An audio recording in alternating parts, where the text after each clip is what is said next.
Good morning class. In today's class we are going to start with the new topic, that is vaccination or immunization.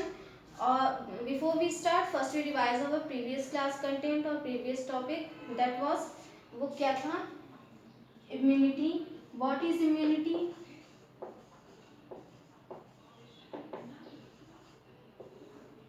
Immunity को two part में divide किया गया था, innate immunity और acquired immunity. Innate immunity वो है जो हमें बर्थ के टाइम ही मिल रही है, नेचुरली मिल रही है हमें. और acquired, second is acquired immunity. Acquired immunity क्या है, जो हम प्री फॉर्म पहले से बना हुआ इम्यूनिटी, ये हमारी बॉडी में नहीं बन रही है, कहीं आर्टिफिशियली बन रही है या बायोटेक्नोलॉजी के थ्रू या नेचुरल भी बन रही है, लेकिन हमारी बॉडी में ये नहीं बन रही है. कहाँ से लिया जा रहा है? बाहर से, इन रेडीमेड फॉर्म में लिया जा रहा है. तो एक्वायर्ड इम्यूनिटी उसे कहेंगे जो बाहर से रेडीमेड इम्यूनिटी या एंटीबॉडीज जब लिया जाता है. और इन्नेट इम्यूनिटी जो हमें बर्थ के टाइम ही हमें जो इम्यूनिटी मिलती है उसे इन्नेट इम्यूनिटी बोला जाता है. अब इसमें हमने इन्नेट इम्यूनिटी में कौन कौन से बैरियर्स होते हैं और वो कैसे पैथोजन को हमारी बॉडी में एंट्री करने से रोकते हैं, इसके बारे में पहले ही डिस्कस हो चुका है, तो एक बार मैं रिवाइज करा दे रही हूँ. वो क्या है? Physical barriers. Second is physiological barriers.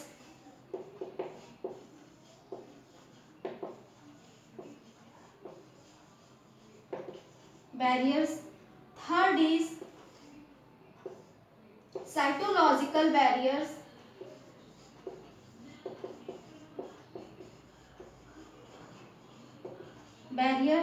And fourth is cytokinin barriers.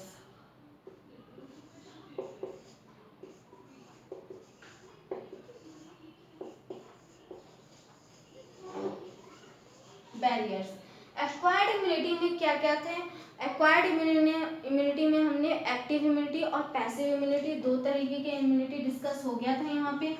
Active immunity क्या है और पैसिव इम्यूनिटी क्या है?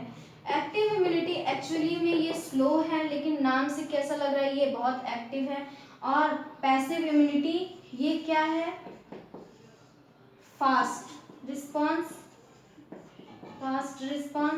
यहाँ पे फास्ट रिस्पांस होता है, यहाँ पे कैसा रिस्पांस होता है? Slow response. लेकिन इसे एक्टिव क्यों बोला जाता है? क्योंकि फॉर एग्जांपल वैक्सीन यहाँ पे बताया गया था. वैक्सीन क्या है? Vaccine pre form. Active immunity क्या है? ये हमारे अंदर एंटीबॉडीज बनते हैं, लेकिन कैसे बनते हैं? आर्टिफिशियली उन्हें इंड्यूस किया जाता है या स्टिमुलेट किया जाता है हमारे इम्यून सेल्स को टू प्रोड्यूस एंटीबॉडीज. एंटीबॉडीज बनाने के लिए क्या किया जाता है? स्टिमुलेट किया जाता है आर्टिफिशियली हमारे सेल्स को. तो एंटीबॉडीज बनने में बहुत टाइम लगता है, जिसकी वजह से इसे बोला जाता है स्लो रिस्पॉन्स. और यहाँ पे फास्ट पैसिव इम्यूनिटी है, लेकिन फास्ट रिस्पॉन्स कैसे है? इसमें प्री फॉर्म या रेडीमेड एंटीबॉडीज को यूज किया जाता है, जैसे कि वेनम. जब एंटी वेनम, जैसे कि हमें किसी स्नेक ने बाइट कर लिया, वो उस पर डिपेंड करेगा कि वेदर वो हीमोटॉक्सिक है या न्यूरोटॉक्सिक है. अगर हीमोटॉक्सिक है तो उसकी वैक्सीन या उसके एंटी वेनम्स अलग होंगे, और न्यूरोटॉक्सिक है तो उसके एंटी वेनम अलग होंगे. तो ये आइडेंटिफाई करना बहुत ज़रूरी है कि किस स्नेक ने बाइट किया है, तभी उसका क्या होगा? रेडीमेड एंटीबॉडीज जो होंगे उसका एंटी वेनम जिसे बोला जाता है वो यूज़ कर सकेंगे. इसमें क्या होता है? रेडीमेड एंटीबॉडीज यूज़ करे जाते हैं, जैसे कि टिटनेस के इंजेक्शन भी रेडीमेड एंटीबॉडीज होते हैं, और एंटी वेनम भी रेडीमेड एंटीबॉडीज होते हैं. तो ये बहुत फास्ट रिस्पांस होता है, क्योंकि रेडीमेड बस इंजेक्ट करना है एंटीबॉडीज को. ये स्लो रिस्पांस होता है, क्योंकि इसमें हमारी बॉडी में खुद में नेचुरली एंटीबॉडीज बन रहे हैं, लेकिन कैसे बन रहे हैं? उन्हें आर्टिफिशियली इंड्यूस किया जाता है या स्टिमुलेट किया जाता है हमारे इम्यून सेल्स को. तो अब इसके बाद यहाँ पे आता है वैक्सीनेशन. एक्वायर्ड इम्यूनिटी में एक्टिव इम्यूनिटी का एग्जाम्पल था वैक्सीन, जिसे अगर हम वैक्सीन यूज करते हैं, और वैक्सीन क्या है वो डिस्कस कर लेते हैं। वैक्सीन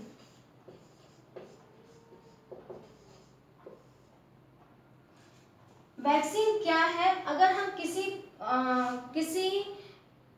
पैथोजन की वैक्सीन यूज कर रहे हैं या किसी वायरस के लिए वैक्सीन यूज कर रहे हैं, तो वो क्या होगा, वो कोई मेडिसिन नहीं होगी, वो कोई एंटीबॉडीज नहीं है वैक्सीन। बस क्या है, जो भी वायरस का वैक्सीन है उसी वायरस को डेड फॉर्म में हमारे बॉडी में डाल दिया जाता है और इंजेक्ट कर दिया जाता है। वैक्सीन क्या है?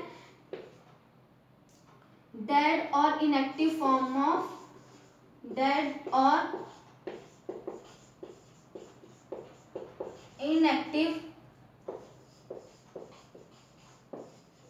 Of pathogen. वैक्सीन क्या है? डेड और इनएक्टिव फॉर्म ऑफ पैथोजन। ये डेड और इनएक्टिव पैथोजन का इनएक्टिव फॉर्म है। यहाँ पे क्या होता है, इसमें एक हमारे बी लिम्फोसाइट और T lymphocyte, memory B cell और टी सेल जो होते हैं, उन्हें एक पैथोजन का स्ट्रक्चर दिखा दिया जाता है, सेल कंपोजिशन दिखा दिया जाता है।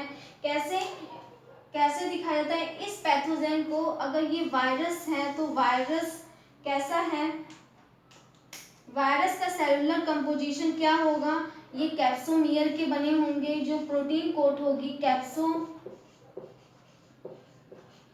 कैप्सोमियर की बनी होगी, और जो जेनेटिक मटेरियल होगा वो आइदर आरएनए और डीएनए हो सकता है। आरएनए डीएनए, इसमें से कुछ भी जेनेटिक मटेरियल हो सकता है, वो वायरस पे डिपेंड करेगा।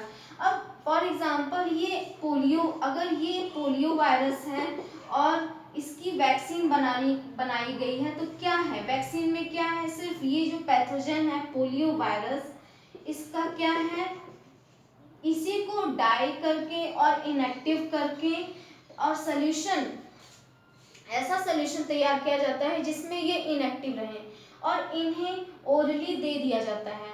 ऐसे बहुत से वैक्सीन होते हैं जिसे इंजेक्ट भी किया जाता है, लेकिन पोलियो क्या है, ओरली दिया जाता है। जब ये बॉडी में पहुंच जाता है इनएक्टिव फॉर्म में, पैथोजन क्या है, इनएक्टिव है, डाई है, अब ये क्या करेगा, ये डिजीज तो नहीं कॉज करेगा, लेकिन हमारे बी सेल के मेमोरी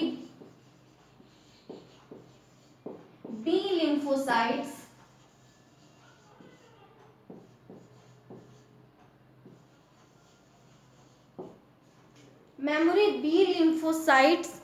में क्या होगा, मेमोरी बी लिम्फोसाइट्स और मेमोरी टी लिम्फोसाइट,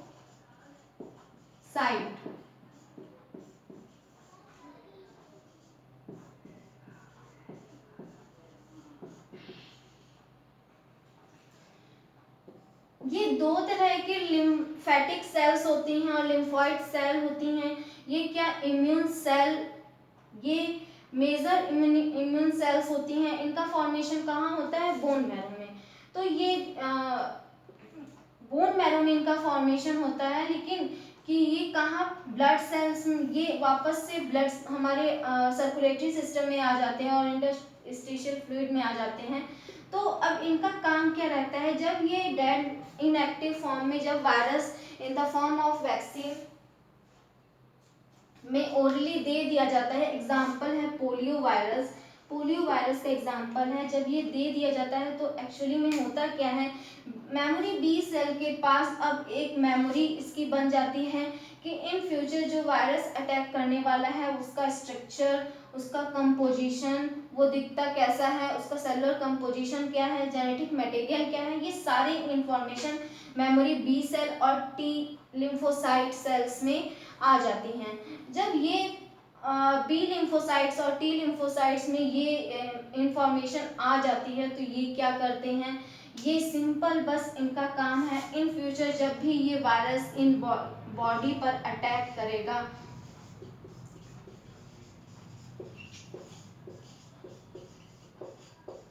जब बॉडी पर अटैक करेगा तो क्या है, हमारे स्किन के नीचे ही इंटरस्टिशियल फ्लूइड है, इंटरस्टिशियल फ्लूइड में और के बाद क्या है, ब्लड वेसल्स, ब्लड वेसल्स में ब्लड में ही ये बी लिम्फोसाइट्स और टी लिम्फोसाइट्स प्रेजेंट होते हैं। अब ये इन्हें देखेंगे, अगर ये इन्हें देखते ही इन्हें क्या इनकी मेमोरी सेल में इनकी क्या एक इमेज बन गई रहती है कि हमारा जो वायरस है जो अटैक होगा वो ऐसा होगा। जब इन्हें ये इन लाइव फॉर्म में मिल जाते हैं, वैसे ही ये तुरंत क्या करते हैं, इन्हें पता चल जाता है बी सेल्स को जो ब्लड वेसल्स में प्रेजेंट है, बी सेल्स टी सेल्स तक इंफॉर्मेशन पहुंचाता है। अब टी लिम्फोसाइट्स क्या है, टी लिम्फोसाइट साइटोटॉक्सिन का प्रोडक्शन करते हैं और सिंपली यहाँ बहुत सारे ये सिग्नल्स भेजना स्टार्ट करते हैं। ये सिग्नल्स कहाँ पहुंचते हैं, नेचुरल किलर सेल में,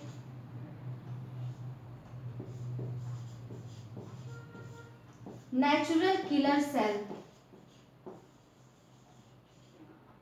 नेचुरल किलर सेल्स क्या, T lymphocytes T cells natural killer cells को भी स्टिमुलेट करते हैं, साथ में साइटोटॉक्सिक टी सेल खुद भी स्टिमुलेट होते हैं। ये क्या, ये 2 टाइप के होते हैं, साइटोटॉक्सिक 4 लिम्फोसाइट और साइटोटॉक्सिक CD4 और CD8, सिंपली CD4 और CD8। ये क्या करते हैं, सेल को, ये माइक्रोब है, इसके सेल वॉल को प्रोलिफरेट करेंगे, इन्हें पोर्स का फॉर्मेशन करेंगे और पोर्स का फॉर्मेशन करके पोर्स का जब फॉर्मेशन हो जाएगा यहाँ पे, तो नेचुरल किलर सेल्स क्या करेंगे, टॉक्सिन देना स्टार्ट कर देंगे इन्हें, तो क्योंकि ये टॉक्सिन का प्रोडक्शन करते हैं। यहाँ पे टॉक्सिन जब नेचुरल किलर सेल्स इन्हें दे देंगे तो ये क्या कर जाएंगे, ये डाई कर जाएंगे नेचुरल किलर सेल्स। तो इस तरीके से मेमोरी बी सेल और टी लिम्फोसाइट सेल वर्क करते हैं। वो क्या करते हैं, टी सेल के पास एक मेमोरी आ जाती है, जैसे ही उसे ये वायरस दिखता है वैसे ही टी सेल इसको पहचान लेता है। अब ये टी सेल 2 तरह के सेल्स होते हैं, CD4 और CD8, ये दोनों ही टॉक्सिन का प्रोड्यूस करते हैं। साथ में ये कैसे स्टिमुलेट करते हैं नेचुरल किलर सेल को, नेचुरल किलर सेल्स में भी टॉक्सिन का प्रोडक्शन होता है, ये भी इम्यून सेल है। जैसे ही ये माइक्रोब या वायरस कोई भी पैथोजन अगर ब्लड वेसल्स में इन्हें दिखाई दे जाता है, जिसके अगेंस्ट में क्या है, वैक्सीन हमें पहले ही मेमोरी बी सेल्स को बता दिया गया था, डेड और इनएक्टिव वैक्सीन देकर, पैथोजन देकर वैक्सीन के फॉर्म में, कि हमारा जो वायरस है इन फ्यूचर जो अटैक करेगा उसका सेलुलर कंपोजिशन क्या है, सेल स्ट्रक्चर क्या है। अब जब भी इसे ये टी सेल या टी लिम्फोसाइट सेल देखते हैं वैसे ही पहचान जाते हैं, क्योंकि उनके मेमोरी में ये बना हुआ है, मेमोरी में ये बना हुआ है। अब पहचानते ही ये 2 तरीके के सेल्स का फॉर्मेशन करते हैं, CD4 और CD8। ये सिंपली सिर्फ टॉक्सिन बनाते हैं, सेल प्रोलिफरेशन का काम करते हैं CD4 और CD8। ये टोटली सेल पे डिपेंड करेंगे किस तरीके का वायरस आया है। जिस टाइप का वायरस होगा उसके अकॉर्डिंग CD4 और CD8 वर्क करेंगे। ये वायरस पे डिपेंड करेगा, दोनों साथ में नहीं बनते हैं, एक एक करके बनते हैं। अगर वायरस पोलियो वायरस है तो यहाँ पे CD8 आएगा, CD4 नहीं होगा, और इसके सिवा कोई अनदर वायरस है तो वहाँ पे CD4 आएगा। इनका काम क्या है, बस सेल को प्रोलिफरेट करना, मतलब पोर्स बनाना, और नेचुरल किलर सेल्स क्या करते हैं, टॉक्सिन इसमें इंड्यूस कर देते हैं, सिर्फ इतना काम है। अब ये क्या वायरस है, ये डाई कर जाता है, फिर इन्हें क्या कर दिया जाता है, या डाइजेस्ट कर दिया जाता है। तो वैक्सीन के थ्रू इतनी प्रोसेस होती है।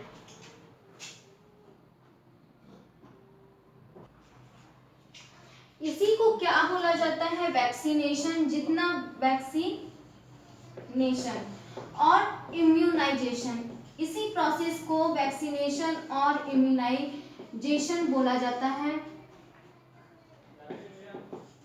इम्यूनाइजेशन क्या हुआ इसमें, जब डेड और इनएक्टिव फॉर्म ऑफ पैथोजन को जब बॉडी में डाल दिया जाता है तो तुरंत बी सेल, क्योंकि B cell memory, B cell और टी सेल लिम्फोसाइट में क्या एक डेटा इनका स्टोर हो जाता है। मेमोरी बी सेल, बी और टी लिम्फोसाइट्स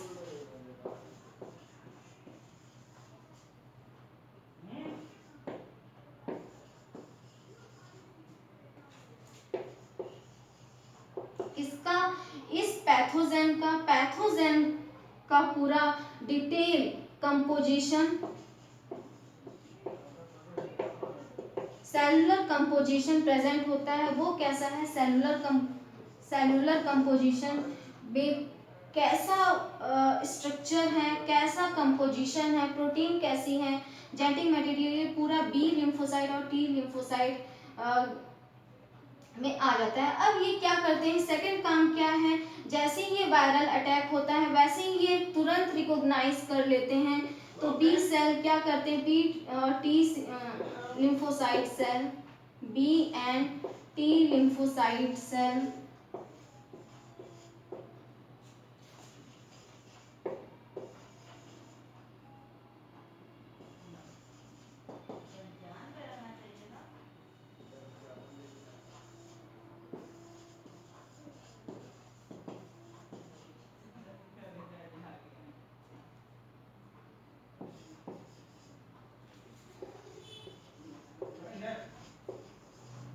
पैथोजन, जैसे ही इन्हें पैथोजन दिखाई देता है वैसे ही इसे क्विकली रिकॉग्नाइज करते हैं।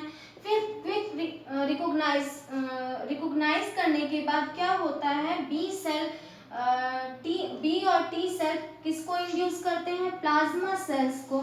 ये क्या है, plasma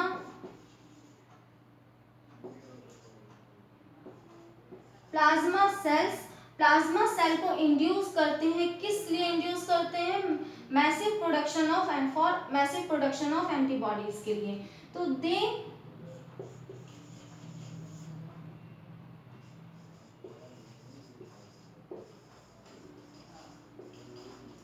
plasma cells for massive production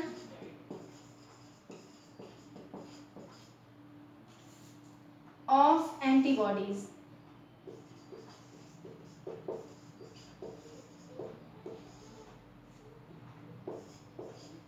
और क्या करेंगे, मैसिव प्रोडक्शन ऑफ एंटीबॉडीज, साथ में जो साइटोटॉक्सिन टी सेल्स हैं इन्हें भी स्टिमुलेट किया जाएगा।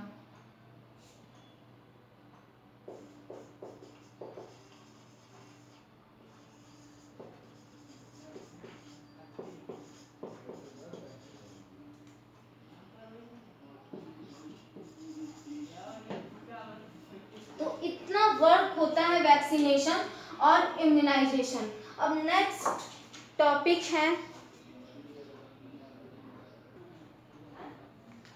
ना, जो एक्वायर्ड इम्यूनिटी है। वैक्सीनेशन भी क्या है, एक्वायर्ड इम्यूनिटी का एक पार्ट है। एक्वायर्ड इम्यूनिटी में दो इम्यूनिटी प्रेजेंट होती है, एक सेल मीडिएटेड इम्यूनिटी और दूसरा ह्यूमरल इम्यूनिटी। तो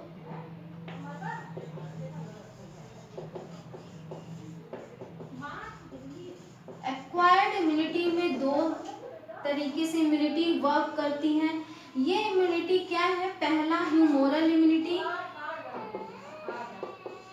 ह्यूमोरल इम्यूनिटी, ह्यूमोरल इम्यूनिटी, और second is cell mediated immunity.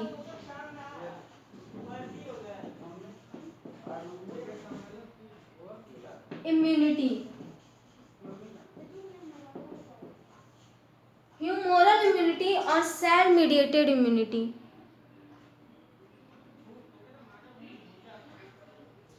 Humoral immunity क्या है, सेल मीडिएटेड इम्यूनिटी क्या है। तो जब भी बॉडी पर अटैक होता है तो इंटरस्टिशियल फ्लूइड में सबसे पहले कौन फाइट करने जाते हैं? सबसे पहले मैक्रोफेजेस फाइट करने जाते हैं। यहाँ पे क्या है? ये मैक्रोफेज है, ये सबसे पहले लड़ने जाएंगे। जब भी हमारे ऊपर पैथोजेन का अटैक होगा तो सबसे पहले मैक्रोफेज फाइट करने जाएंगे। मैक्रोफेज फाइट करने जाते हैं। ये सिंपली क्या होते हैं? फैगोसाइटोटिक इन नेचर होते हैं। फैगोसाइटोटिक इन नेचर होते हैं। फैगोसाइटोटिक मतलब कि ये डायरेक्ट कैसे क्या करते हैं? ये अमीबॉइडल शेप होते हैं, मतलब शेप इनका फिक्स नहीं होता है। ये जैसे अमीबा फूड को अपने फीड करता है, पैरापोडिया को अपने बाहर निकाल के फूड को चारों तरफ से घेर लेता है, उसी तरीके से यहाँ भी पैरापोडिया का फॉर्मेशन सूडोपोडिया का फॉर्मेशन होता है। सूडोपोडिया के थ्रू ये क्या करते हैं? कोई भी फूड पार्टिकल है उसको चारों तरफ से घेर लेते हैं। घेरने के बाद इसको वैक्यूल में बना लेते हैं। वैक्यूल ऐसे दिखते। अब यहाँ पे क्योंकि हर सेल्स के पास उसके सेल ऑर्गेनेल होंगे, वैसे यहाँ पे भी सेल ऑर्गेनेल्स होते हैं। लाइसोसोम में डाइजेस्टिव एंजाइम है और ये वायरस डिग्रेडेट कर दिया जाएगा, या पैथोजेन है जो डिग्रेडेट कर दिया जाएगा। नॉर्मल में ये फंक्शन ऐसे करते हैं, लेकिन अब किसी ऐसे वायरस का अटैक हुआ है जिससे ये मैक्रोफेजेस लड़ नहीं पा रहे हैं या फाइट नहीं कर पा रहे हैं, तब क्या होगा? तब ये क्या करेंगे? सिग्नल्स भेजना स्टार्ट करेंगे। सिग्नल्स किसे भेजेंगे? ये क्या है? इन्नेट इम्यूनिटी में पहले ही डिस्कस हो चुका है, ये साइटोकाइनिन है। साइटोकाइनिन क्या होते हैं? ये प्रोटीन्स होते हैं जो सिग्नल की तरह यूज किए जाते हैं। ये साइटोकाइनिन इंटरफेरॉन है या इंटरल्यूकिन है, और या इंटरफेरॉन 1, 2, 3, 4, 5, 6 है। ये वायरस पे डिपेंड करेगा कि किस तरह के कौन सा वायरस अटैक हुआ है, इस पे किस वायरस ने बॉडी पे अटैक किया है, तो उसके अकॉर्डिंग साइटोकाइनिन बनते हैं। यहाँ पे ह्यूमोरल इम्यूनिटी में क्या होता है? अगर ये पैथोजेन इस वायरस से लड़ने में अनेबल है, नहीं लड़ पा रहा है, इस वायरस से फाइट नहीं कर पा रहा है, तो ये क्या साइटोकाइन रिलीज करेगा। साइटोकाइन सिग्नल्स हैं,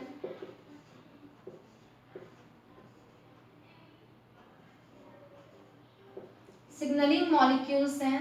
सिग्नलिंग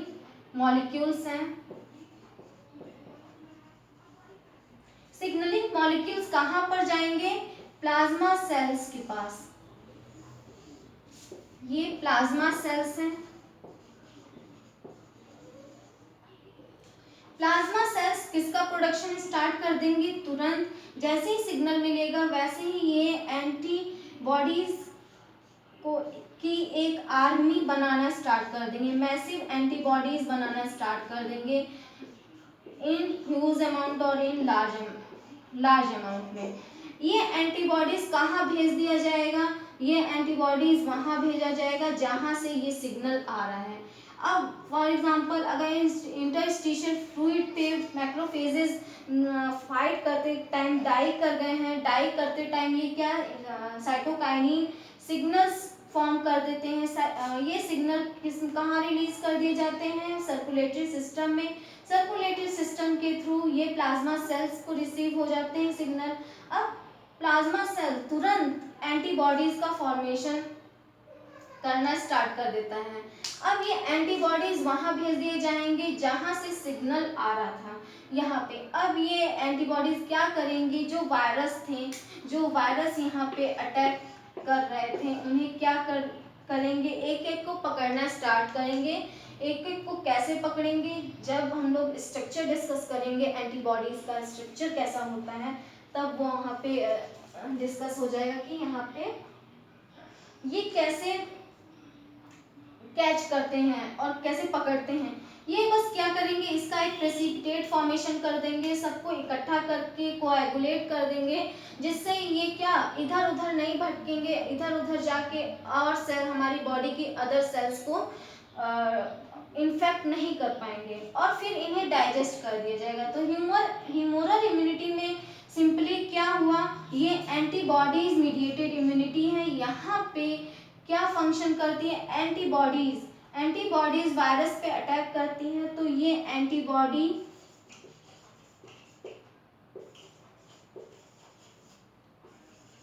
मीडिएटेड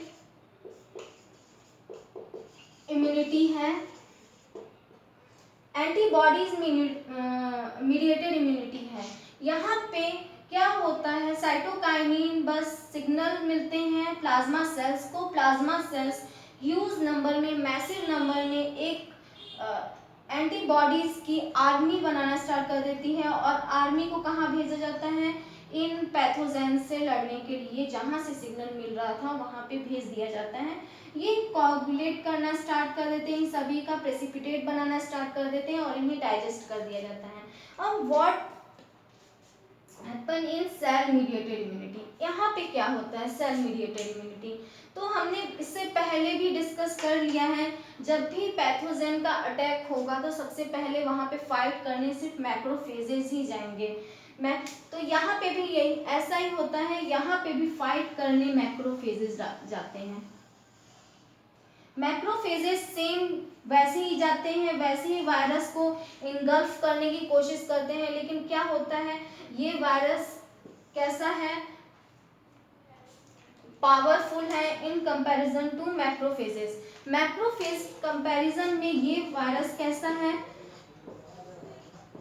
पावरफुल है। ये लड़ नहीं पाता है, ये लड़ नहीं पाता है इस वायरस से, और वायरस से लड़ नहीं पाता है, क्या कर जाता है, डाई कर जाता है। डाई करने के बाद सेम वैसे ही सिग्नल प्रोड्यूस करता है। अब सिग्नल जो है वो प्लाज्मा सेल्स के लिए नहीं है, वो ये सिग्नल्स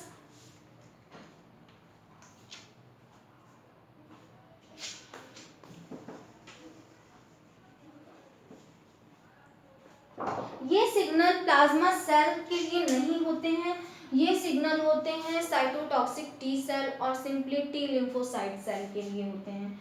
तो ये क्या करते हैं, जब डाई करने लग जाते हैं, जब इन्हें डाइजेस्ट करते हैं वैक्यूम में इस वायरस को, तो ये क्या करते हैं, अपने आर्म पर, इनके पास आर्म होता है, ये आर्म क्या है,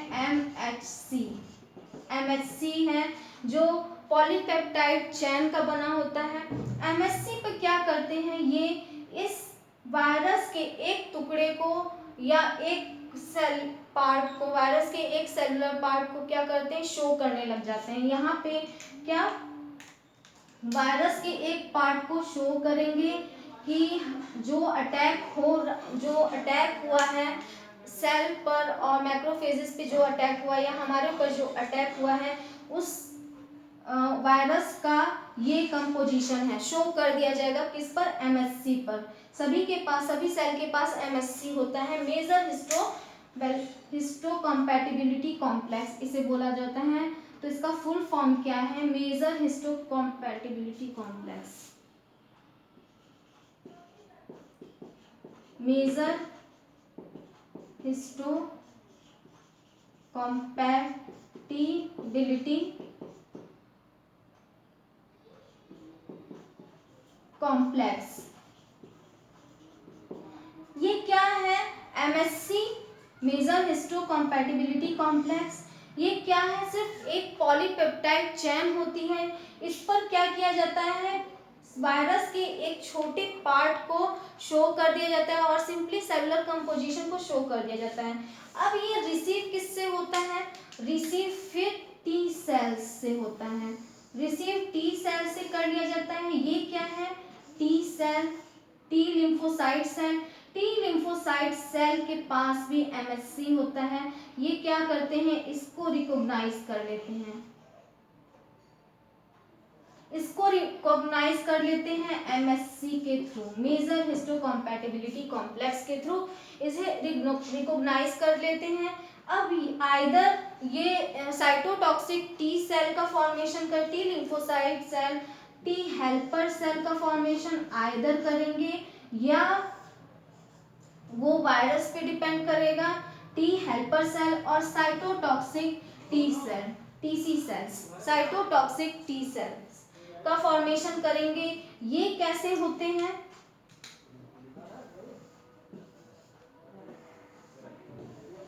साइटोटॉक्सिक टी सेल क्या करेंगे, यहाँ इसके पास टॉक्सिन्स का एक भंडार होता है, इसके पास कैसे पैथोजन किलिंग टॉक्सिन्स प्रेजेंट होते हैं इसके सेल वैक्यूल में। अब सेल वैक्यूल में क्या है, ये सेल प्रोलिफरेशन का काम करेंगे। सेल जो वायरल सेल है उसके चारों तरफ क्या करेंगे, ये टॉक्सिन छोड़ दिया जाएगा। ये टॉक्सिन क्या होगा, यहाँ से जो वायरस का जो सेल था ये प्रोलिफरेट कर जाएगा मीन्स पोर्स का फॉर्मेशन हो जाएगा। इस टॉक्सिन के थ्रू कहाँ से रिलीज हुआ है, साइटोटॉक्सिक टी सेल से रिलीज हुआ है। और साइटोटॉक्सिक टी सेल से रिलीज होने के बाद यहाँ पे क्या सेल का प्रोलिफरेशन कर जाएगा और सेल डाई कर जाएगी, वायरस सेल डाई कर जाएगी। तो ये सेल मीडिएटेड इम्यूनिटी कैसे है, क्योंकि यहाँ पे एंटीबॉडीज का फॉर्मेशन नहीं हो रहा है, यहाँ पे साइटोटॉक्सिक टी सेल डायरेक्टली जो टॉक्सिन्स है वो चारों तरफ वायरस के एनवायरनमेंट में फैला दे रही है। वो क्या कर रही हैं, वो प्रोलिफरेशन का काम कर रही है, पोर्स का फॉर्मेशन कर रही है वायरस को डिग्रेडेट करने के लिए है साइटोटॉक्सिक टी सेल। और T helper cell simply plasma cells को इंड्यूस करता है। ये डिफरेंट टाइप का होता है, ये भी प्लाज्मा सेल्स को इंड्यूस करेगा टी हेल्पर सेल, तो ये क्या करेंगे, एंटीबॉडीज को फॉर्मेशन करेंगे। लेकिन सेल मीडिएटेड इम्यूनिटी में इतना पार्ट नहीं आएगा। सेल मीडिएटेड इम्यूनिटी में सिर्फ साइटोटॉक्सिक टी सेल और नेचुरल किलर सेल्स ये सभी आएंगे। जो सेल से इम्यूनिटी मीडिएट हो रही है तो सेल मीडिएटेड इम्यूनिटी उसे बोला जाएगा, और जिसमें एंटीबॉडीज का फॉर्मेशन हो रहा है और वो पैथोजन को किल कर रहे हैं तो वो ह्यूमरल इम्यूनिटी और एंटीबॉडीज मीडिएटेड इम्यूनिटी उसे बोला जाएगा। नेक्स्ट यहाँ पे स्ट्रक्चर ऑफ एंटीबॉडीज है, स्ट्रक्चर ऑफ एंटीबॉडीज और ऑटो इम्यूनिटी क्या है ये नेक्स्ट क्लास में डिस्कस होगा।